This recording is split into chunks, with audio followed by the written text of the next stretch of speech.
Assalaamu calaykum waraxmatullaahi wabarakaatuh. Halkaad naga daawanaysaan waa xogta geeska, waa kanaalka wararka update-ka isla markaana aanu ku soo gudbinno wararkii ugu dambeeyay ee dhinaca fanaaniinta iyo shilka fanka. Haddaba si aad ugu xidhnaato kanaalkan, subscribe saar. Waayo subscribe-ku wuxuu kaa caawinayaa inaad la socoto wararka update-ka aan meesha soo dhigno, isla markaana aad si fiican la socoto kanaalka.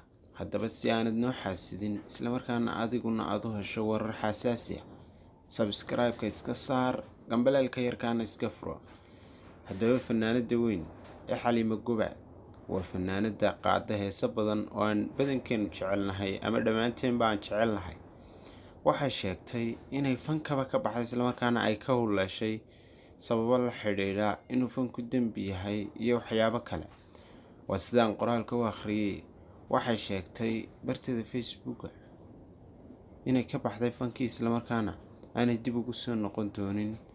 Haddaba fanaanadan oo aan ku naqaanay qaamo badan iyo ismoodsiis imagination, waana fanaanada keliya ee jebisay iskoodhka King Jaamac. Haddaba King Jaamac iyo iyadu waa fanaaniin aad u waaweyn, isla markaana geyga Soomaalida aad looga xiiseeyo.